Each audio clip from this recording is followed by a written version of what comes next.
Buenos días. Esta es la clase número 6 del curso teórico práctico para auxiliares de laboratorio, organizado por el Centro Universitario de Estudios Medioambientales de la Facultad de Ciencias Médicas de la Universidad Nacional de Rosario. Hoy veremos la parte 1 del tema soluciones. Para comprender el tema soluciones, tomaremos algunos conceptos previos. La química se define como la ciencia que estudia la materia y sus transformaciones. La química es una ciencia, como toda ciencia se basa en el método científico. Y la aplicación del método científico necesita de un individuo, a quien llamamos científico, que realiza observaciones y experimentación. Estas observaciones y experimentación se hacen sobre dos cosas, o sobre la materia o sobre sus transformaciones. Y en esa circunstancia está haciendo una investigación química. Definimos entonces a la química como la ciencia que estudia la materia. ¿Pero qué es la materia? La materia es todo aquello que ocupa un lugar en el espacio, tiene peso e impresiona directa o indirectamente nuestros sentidos. Por ejemplo, acá vemos un dibujo, una cocina, el vapor, una cuchara, son materia. Incluso el aire lo es. Una jarra con agua, el agua es materia, la jarra también lo es. Un anillo de oro también es materia. Al estudiar la materia debemos definir algunas otras cosas, como por ejemplo, ¿qué es un cuerpo? Un cuerpo es una porción limitada de materia que se caracteriza por una forma y un tamaño. Por ejemplo, acá tenemos dos tipos de anillo, un lingote, una pepita. Los cuerpos están formados por materia. La materia es el constituyente de todos los cuerpos y no hay cuerpo sin materia.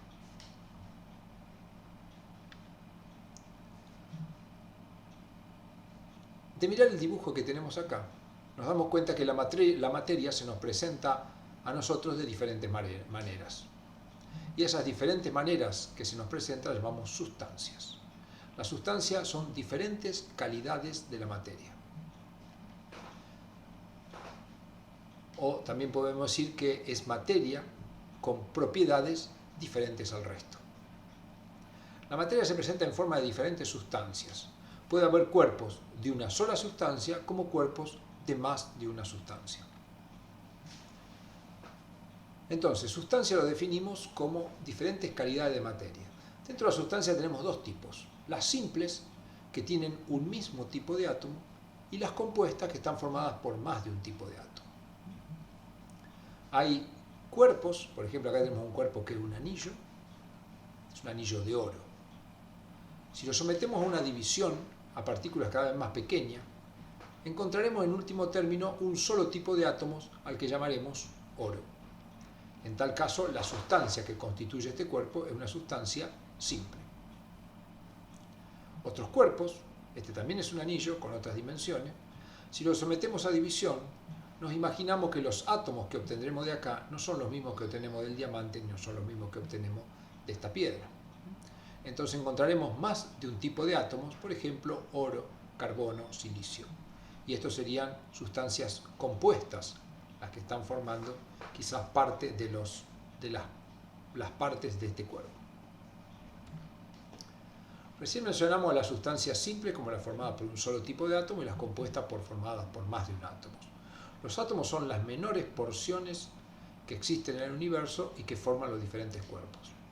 Los átomos se detallan en lo que conocemos como tabla periódica de los elementos y cada átomo tiene un número que llamamos número atómico. Por ejemplo, acá tenemos el hierro como ejemplo, el número atómico es 26.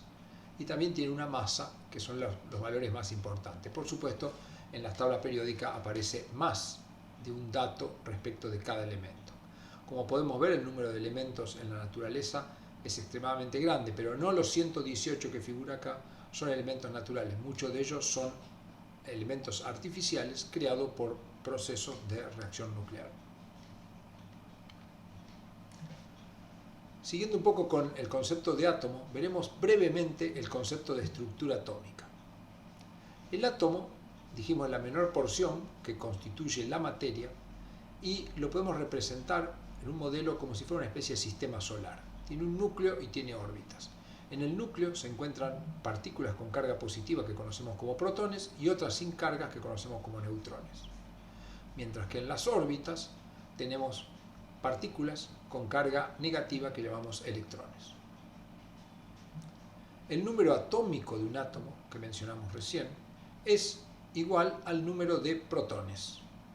Si cuento los protones de un átomo, eso me da el número atómico. Y el número másico es el número de protones más neutrones.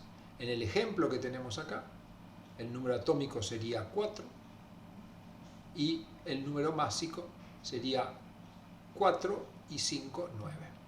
Acá tenemos un ejemplo para otro átomo, que este número atómico Z6 quiere decir que tiene 6 protones, y un número másico de 11 quiere decir que entonces tiene 5 neutrones porque ya tenía 6 protones. Acá hay algunas descripciones de estas partículas que no son de importancia para el tema que estamos abordando, que es el tema de soluciones.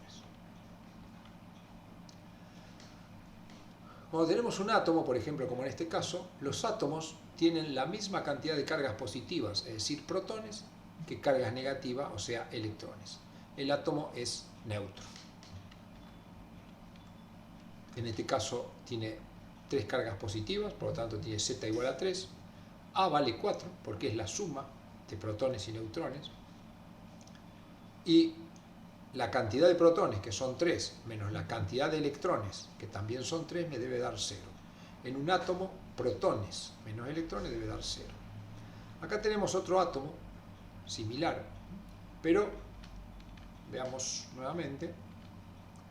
Este átomo, el problema que surge es que pierde un electrón. Al perder un electrón, se transforma en un catión. ¿Por qué se transforma en un catión? Analicémoslo. Sigue teniendo 3 cargas positivas, por lo tanto su Z es 3. A sigue siendo 4, porque tiene 3 cargas positivas y un neutrón. Pero la cantidad de protones es 3, pero con los electrones que se quedó es 2. Cuando hacemos la resta nos da 1 positivo, o sea, más 1 tiene una carga positiva. Aquellos átomos que han perdido 1 o más electrones se conocen como cationes. Y la valencia del catión es la cantidad de electrones que ha perdido. O dicho de otra manera, la carga del catión es la cantidad de electrones perdidos. Acá tenemos otra situación. El mismo átomo que analizamos recién, que es neutro. 3 cargas positivas, un neutrón, 3 cargas negativas. Acá tenemos el mismo átomo, pero supongamos ahora que gana un electrón. Al ganar un electrón se transforma en un anión. Z sigue siendo 3. El número másico es 4, porque la cantidad de partículas positivas y neutras es 4. Protones tiene 3, pero electrones ahora tiene 4. Si hago esta resta me da menos 1. Quiere decir que esta estructura tiene carga negativa y a los átomos con carga negativa se los llama anión. Y la carga del anión en este caso es menos 1. Revisemos un poco los conceptos que venimos trabajando hasta acá. Cuerpo, sustancia, elemento, símbolo, fórmula. Acá tenemos un cuerpo que es una barra. La sustancia que la forma es aluminio, que es un elemento, y su símbolo es Al. Acá tenemos otro cuerpo, que es un tubo, que está lleno de oxígeno, la sustancia es oxígeno, y su fórmula es O2.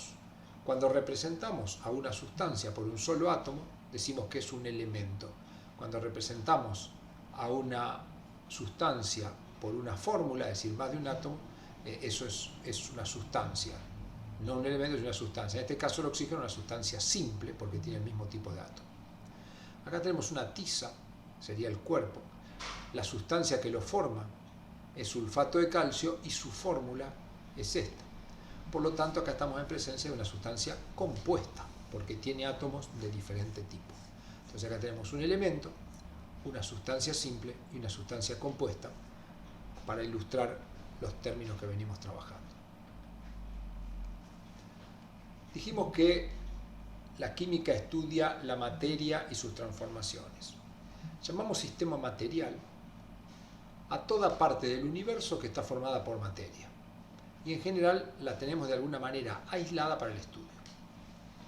Los sistemas materiales los podemos dividir en dos tipos: homogéneos y heterogéneos. Empecemos con los heterogéneos. Los heterogéneos pueden ser de tres tipos: dispersiones groseras, como acá por ejemplo arena en agua, donde puedo distinguir a simple vista que hay dos cosas que son distintas. Las dispersiones finas, como la sangre, a simple vista parecería que es una sola cosa, pero si la sometemos al microscopio veremos que son varias cosas: el plasma sanguíneo, glóbulos rojos y glóbulos blancos. Y las dispersiones coloidales, que a simple vista o inclusive en el microscopio pueden parecer una sola estructura, pero que pueden ponerse en evidencia a través de algunas prácticas de laboratorio que no vienen al caso para lo que estamos estudiando. Dentro de los homogéneos, todas las sustancias puras son homogéneas. Por ejemplo, supongamos que acá tenemos una sustancia que podría ser, digamos, alguna sal. Es una sustancia pura porque está compuesta por el mismo tipo de átomos. Dentro de las puras, una sustancia compuesta, pero pura, no es mezcla de sustancias. Por otro lado tenemos agua.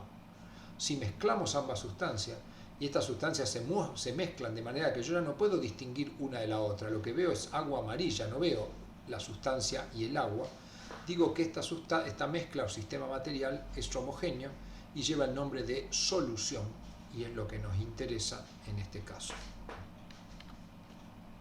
Acá tenemos un nuevo esquema que representa exactamente lo mismo. Los sistemas materiales pueden ser heterogéneos, finos, coloidales o gruesos. Los homogéneos pueden ser sustancias puras, que pueden ser simples, como por ejemplo el anillo de oro, o compuestas, como por ejemplo una tiza, que es pura, pero tiene más de un tipo de átomo. Y las soluciones, que son mezcla de sustancias, pero que no puedo distinguir una de otras.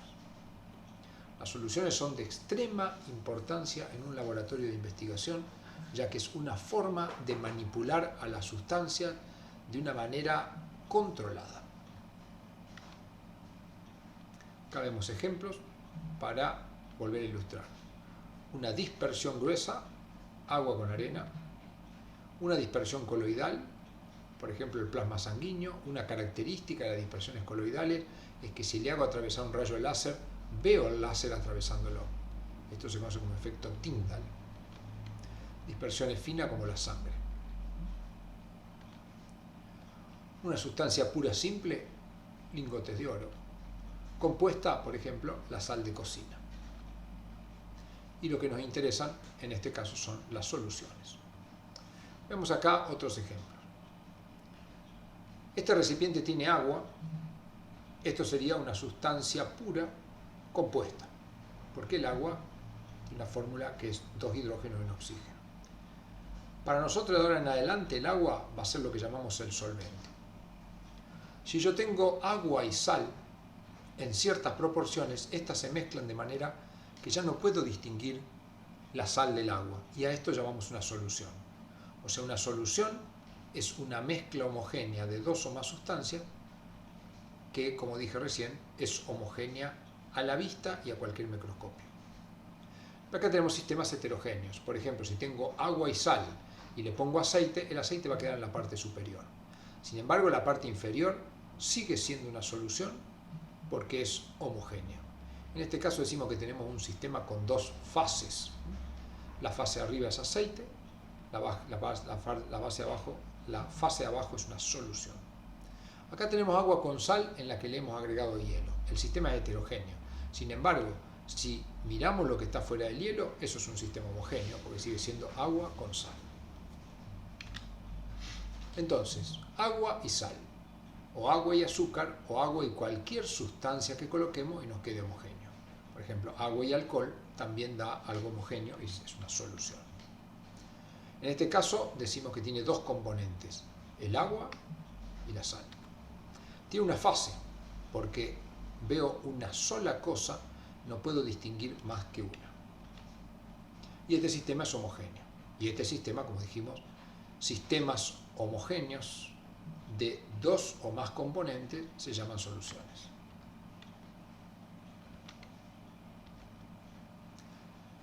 Una solución entonces tiene básicamente dos partes. Un solvente, que habitualmente es el agua, y solutos, que habitualmente son sustancias sólidas, pero también pueden ser líquidas o gaseosas.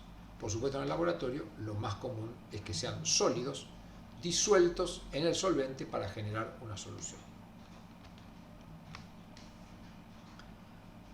Veamos acá. Tengo un recipiente que contiene agua y tengo sal.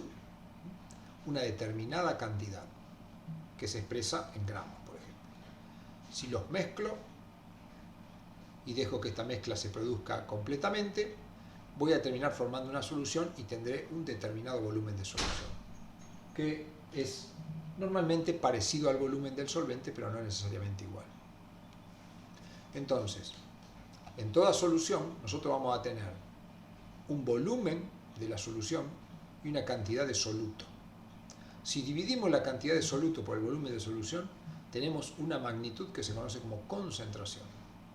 La concentración es una magnitud que podemos medir o calcular en una solución que es directamente proporcional a la cantidad de soluto e inversamente proporcional al volumen. Veremos diferentes formas de expresar la concentración de una solución. Es habitual que en un laboratorio utilicemos soluciones, pero debemos conocer su concentración para poder de ahí luego extraer la sustancia que queremos en la cantidad exacta. Esto se hace con instrumentos de precisión, tanto en la preparación de las soluciones como en la extracción de volúmenes conocidos y precisos de esa solución para los trabajos de laboratorio. Supongamos que estamos trabajando, vamos a trabajar siempre con este esquema, tenemos un solvente, tenemos un soluto y tenemos el volumen de solución. Supongamos que el volumen de solución lo trabajamos en litros y la cantidad de soluto en gramos. La concentración quedará expresada en gramos por litro. Se lee GL. Por ejemplo, si yo tengo una solución de 3 gramos por litro, ¿qué quiere decir esto? Que contiene 3 gramos de cloruro de sodio en un litro de solución. Eso es lo que me está indicando 3 gramos por litro.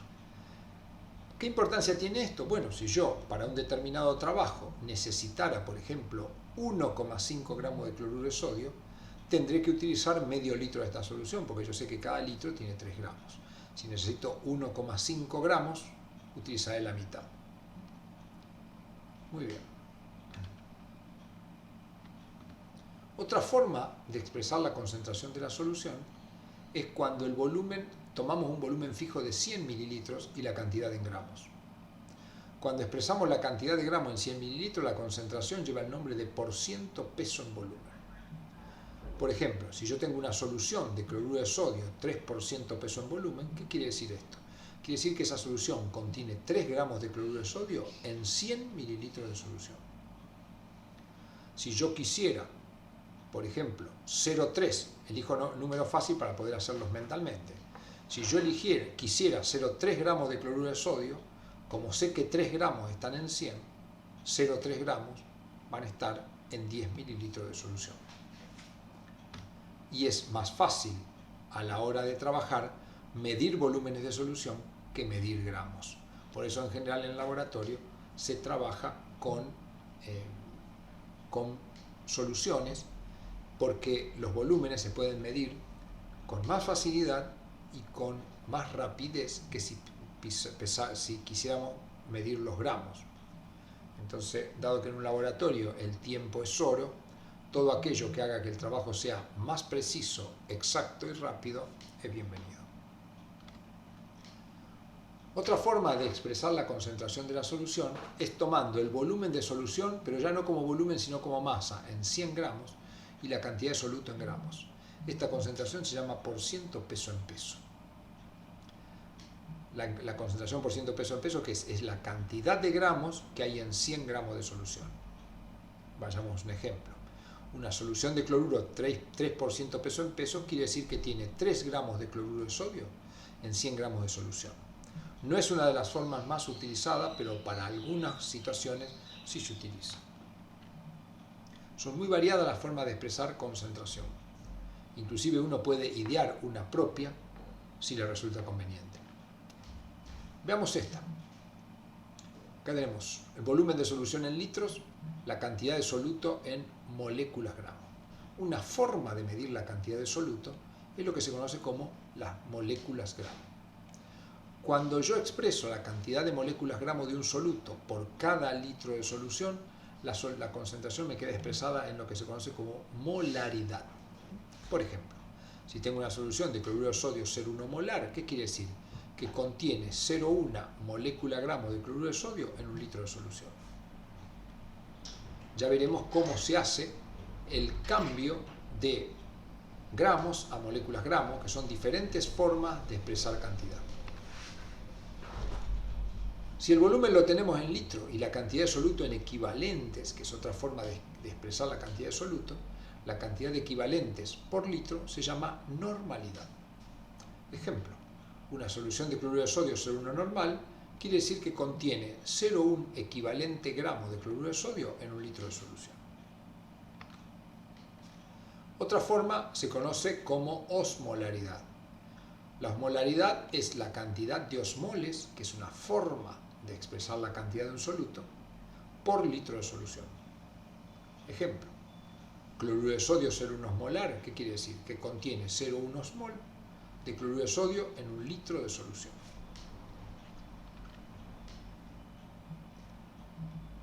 Esta es muy útil, especialmente cuando trabajamos con mediciones que se hacen, por ejemplo, en agua de consumo.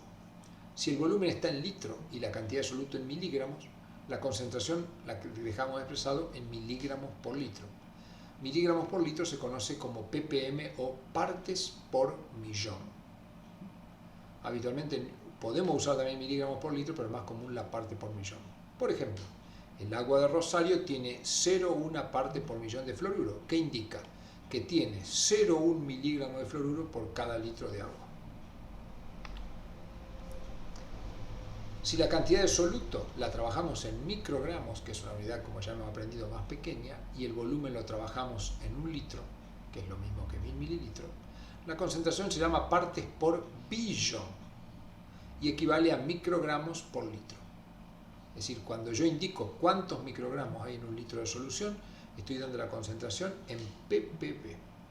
Por ejemplo, en la República Argentina, el Código Alimentario Argentino acepta que para consumo de agua, que para consumo el agua tenga hasta 50 partes por billón de arsénico. Es decir, agua que tengan hasta 50 microgramos por litro del elemento se considera que es potable en algunos sitios, en otros no. La OMS, la Organización Mundial de la Salud, establece que el agua debería tener menos de 10 partes por billón de arsénico. Veamos algunos ejemplos sencillos de soluciones. Teniendo en cuenta que el manejo de soluciones nunca es sencillo, como dice acá. Siempre los cálculos de soluciones es un dolor de cabeza para el operario de laboratorio. Supongamos que tenemos 20 gramos de cloruro de sodio y que agregamos agua, cantidad suficiente para llegar a 1000 mililitros. Acá hemos preparado una solución donde este es el soluto y este es el solvente y el volumen total de solución son 1000 mililitros.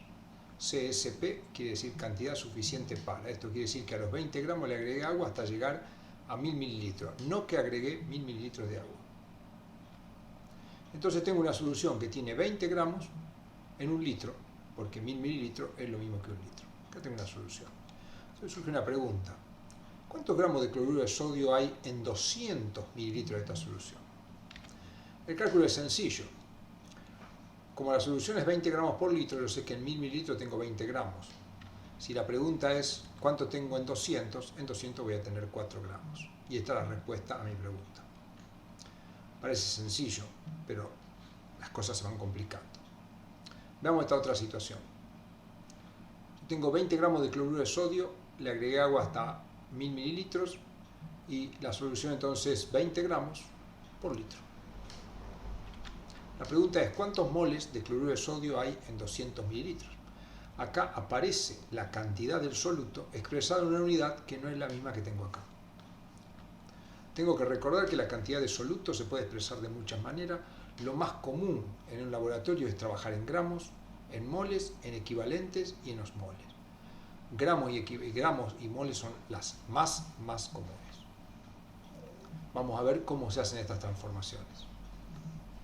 Entonces, la pregunta es, ¿cuánto cloruro de sodio hay en 200? Olvidémonos de moles. ¿Cuánto cloruro hay en 200? Si yo sé que en 1000 tengo 20 gramos, en 200 tengo 4 gramos.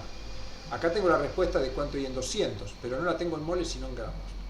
Entonces yo debo conocer para esto el peso molecular del soluto, que en este caso es 58,5 y ya vamos a ver cómo se saca. Este es un dato que se obtiene de la tabla periódica.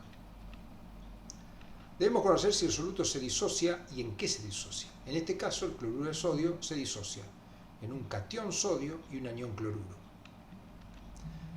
Entonces, para un soluto podemos escribir siempre esta equivalencia. El peso molecular expresado en gramos siempre es un mol. Para ver la cantidad de equivalente me tengo que fijar la cantidad de cargas que tengo. El sodio tiene una positiva y el cloro tiene una negativa, entonces en un mol tenemos un equivalente. Y la cantidad de osmoles son las cantidades de partículas que se forman. Tengo un sodio y un cloruro, entonces tengo 2 osmoles. La pregunta era, ¿cuántos moles hay en 200? Yo ya sé cuántos gramos hay en 200. Entonces, utilizando esta relación, yo sé que 58,5 gramos es un mol. Entonces, estos 4 gramos que tengo acá van a ser tantos moles. Y esta es la respuesta a la pregunta que se planteó acá. ¿De dónde sacamos este 58,5? De la tabla periódica. Como el cloruro, volvemos para atrás, como el cloruro de sodio es sodio y cloruro, yo tengo que buscar el sodio que está acá, tiene un peso redondeado de 23, y el cloruro que está acá tiene un peso redondeado de 35,5. Ese es entonces 23 más 35,5 me da 58,5. Veamos un ejemplo un poquito más complejo. Tengo 20 gramos de cloruro de magnesio en 1000 mililitros de agua, por lo tanto tengo una solución de cloruro de magnesio 20 gramos por litro. La pregunta es, ¿cuántos equivalentes hay en 200 mililitros? Acá me aparece en equivalentes. Recuerdo que la cantidad de soluto puede ser en gramos, en mole, en equivalente o en osmoles. Ya vimos un poco cómo trabajar con gramos y mole, veamos cómo trabajar con equivalentes. Sabemos por los 20 gramos por litro que en 1000 tengo 20 gramos, en 200 voy a tener 4, porque la pregunta es por 200. Pero acá me está dando en gramos, la pregunta me lo hace en equivalentes. Entonces, primero debemos conocer el peso molecular. De la misma manera que lo hicimos recién, buscamos el peso del magnesio, que es 24, el peso del cloro, que es 35,5, pero lo tengo que multiplicar por 2. Entonces, toda la suma me da 95. Los pesos se miden en unidades de masa atómica. Debemos conocer si el soluto se disocia y en qué. En este caso sí se disocia. En magnesio, que tiene 2 cargas positivas, es un catión divalente, y en 2 cloruros. Es decir, que tengo 2 cargas positivas sobre el magnesio y el cloro con carga negativa, pero tengo 2 cloros. La cantidad de iones que se formaron son un catión y 2 aniones, o sea, tengo en total 3 iones. Y ahora escribo la relación. El peso molecular, como dijimos, siempre es un mol. Pero acá cambian los equivalentes. ¿Por qué? Porque tengo 2 cargas positivas, 2 cargas negativas. La cantidad de equivalentes son las cargas positivas o negativas. Y los osmoles son la cantidad de partículas, como dijimos recién. Tengo un magnesio y 2 cloruros, tengo 3 partículas, entonces digo tengo 3 osmoles. Como la pregunta es cuánto equivalente hay en 200, y yo ya conozco cuántos gramos hay en 200, digo si 95 gramos son 2 equivalentes, que lo saco de acá a eso, los 4 gramos van a ser 0,084, acá me equivoqué, no son moles sino que son equivalentes. Y esa es la respuesta a la pregunta que teníamos recién formulada. En la próxima clase veremos cómo aplicar estos conceptos de soluciones y usted a través del material podrá completar los conceptos vistos en esta clase.